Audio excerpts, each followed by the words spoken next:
Hi, we are from group 3. We are going to continue to discuss about difference between spoken and written discourse. I will explain the first part about grammatical intricacy and spoken discourse. Spoken discourse is like organization and is ungrammatical because it is spontaneously. So what is grammatical intricacy in written discourse? Grammatical intricacy refers to how often a clause complex appears in a text in comparison with simple clause.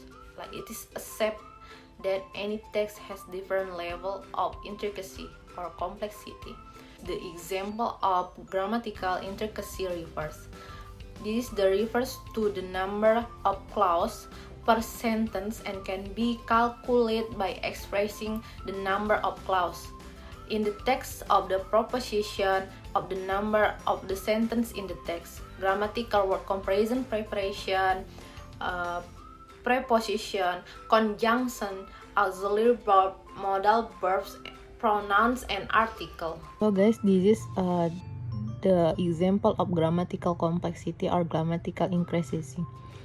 In this book, there has several sentence or words with an red underline or circle, like a now, oven, an old passionate second-hand bookshop, always buying and selling quality free-owned book, and the last is close month and two, Wednesdays and Thursdays and Sundays, like that. This is the exhibit a bewildering variety and richness of different structural forms. And the next is clause rather than full sentences, like that. The next part is about lexical density in spoken and written discourse. What is the meaning of lexical density? Lexical density refers to the ratio of the contents word. For example, in nouns, verbs, adjective, and adverbs. Two grammatical or function words. For example, pronouns, nouns being a pronouns, preposition, articles within a clause. Now is a lexical density example is in this book we have an old passionate second-hand bookshop. Some word like always buying and selling and etc. It is count the ratio of content word versus function word. This is we have a content word number 64 is percentage 91%, and function word is number 6 percentage 95%. Total no of words 70. Like so we can count the ratio of the content words in that. The third part of this course is nominalization in written and spoken discourse. What is the nominalization? This refers to representing actions and events as nouns rather than as verbs. Nominalization in written discourse has a high level of nominalization. For example, more nouns than verbs. Written discourse tend to have longer nouns group than spoken discourse. And then in nominalization example is a noun used to represent it process, like always buying and selling. This is buying and selling is nouns as a nouns and to represent it the process from the book. Okay, this is the end of my part. The next part will be continued by my friend. Next, on the fourth part, we are going to discuss about explicitness in spoken and written discourse. What does it mean? Writing is more explicit than speech. It means to say writing discourse is more explicit, is more explained clearly than the speech one. In the other words, it is because in written discourse, the writers have to create the understandable text directly. See the example. This is a conversation between Yvonne and Rick. Yvonne asks, "Will I see you tonight?" And then Rick answers, "I never make plans that far ahead." Yvonne asks if she will see Rick that evening. By saying, "I never make plans that far ahead," Rick clearly wishes her to invert probably not, but he has not said this explicitly. Yvonne has to work out with Rick's intended meaning from the situation she is in, and then what she knows about Rick, and the fact that she asked a yes or no question but hasn't been given a yes or no answer. That is, she works out what Rick means from the situational context they are in, or from her background knowledge of this context, including what she knows about her relationship with Rick and the textual context of what she has said.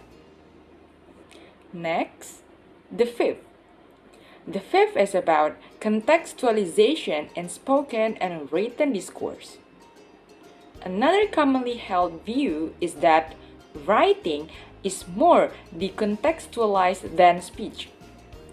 This view is based on the perception that speech depends on a shared situation and background for interpretation. Meanwhile, writing does not depend on such a shared context. For example, in spoken genres, we have been familiar with academic lectures. It does not generally show a high dependence on a shared context, while written genres such as personal letters or memos do. Another specific example of written genre, both written fiction and non-fiction may also depend on background information supplied by the reader and an active role of the reader to enter into the world of the text. In other words, we can say that spoken discourse really depends on the context to be understood easily. It uses context to create the situation so that the listener easier to interpret the meaning. While in written discourse, it is less contextualized. Okay, we come to the sixth. It is the spontaneous nature of spoken discourse. Spoken discourse is organized, but it is organized differently from written discourse. However, spoken discourse contains more half-completed and reformulated utterance than written discourse. This is because spoken discourse is often produced spontaneously, and we are able to see the process of its production as someone speaks. With spoken discourse, topics can also be changed and speakers can interrupt and overlap with each other as they speak. Speakers can ask for clarification and they can correct what they have said. Misunderstanding, for example, can be cleared up immediately. Also, spoken discourse is able to use intonation, gesture, and body language to convey meaning, whereas written discourse is more constrained in that ways of conveying meaning are more limited. Hi everyone, I'm Nana Nadia. I'm from Group 3. So I would like to continue my friend's presentation about what is discourse analysis. In this part, we will discuss about repetition, hesitation, and redundancy in spoken discourse and a continuum of differences between written and spoken discourse. And the last, summary. Speaking also uses much repetition, hesitation, and redundancy than written discourse because it is produced in the real time with speakers working out what they want to say.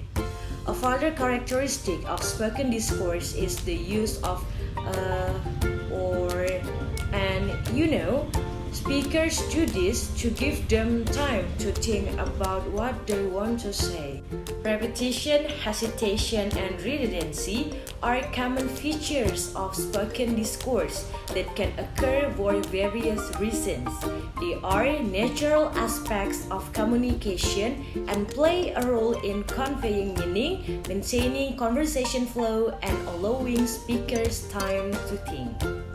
Okay, we are going to talk about repetition. What is repetition? Repetitions involve the reiterations of words, phrase, or even sentences. It can serve several purposes in spoken discourse. First, repetition can emphasize a point of idea. Second, speakers may repeat themselves to ensure that message is clear and understood. Third, repetition can give speakers time to gather their thoughts before continuing. And next, what is hesitation? Hesitation involves pause, like when we talk with someone and think, and other verbal cues that indicates a momentary pause or uncertainty in speech. Hesitation can occur due to various reasons. First, speaker may pause to find the right words or phrase to express their thoughts. Second, hesitation allows speakers to organize their ideas before proceeding. Last, when we discussing unfamiliar topics, hesitation can arise as speakers try to articulate their understanding. Next, what is redundancy? Redundancy involves using more words than necessary to convey a message, while redundancy might seem inefficient. Redundancy is a part of linguistic and cultural norms in certain conversations and languages. In conclusions, it is important to note these features are not necessarily indicative of communication. In fact, they often contribute to effective communication by allowing speakers to adjust their message based on the context and the reaction of their listeners. Spoken language is dynamic and adaptive, and these features reflect to the real time the natures of a human conversation. Next, a continuum of differences between spoken and written discourse. Some spoken text may be more implicit and leave a lot of what is to be understood. There is also a scale of real time for spoken and written discourse. Written discourse is not just speaking written down. Speaking and writing down on the same underlying grammatical system, but in general they encode meaning in different ways depending on what they wish to represent. Weber's 1988 found that there is no single absolute difference between speech and writing in English, but rather dimensions of variation where linguistic features tend to cluster.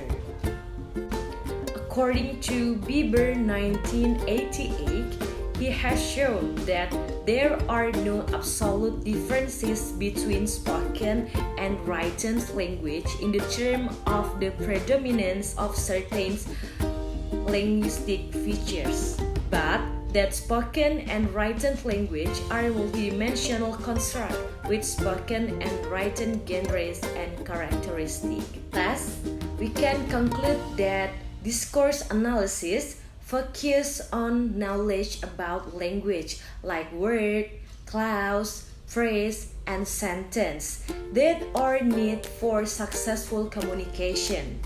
It considers the relationship between language and social culture's context in which it is used and looks at the pattern of organization across the text. And it considers what people mean by what they want to say, how the word out what people mean, and the way language parents different view of the world and different understanding. Okay, we think that's all for group 3 presentation, and back to the moderator.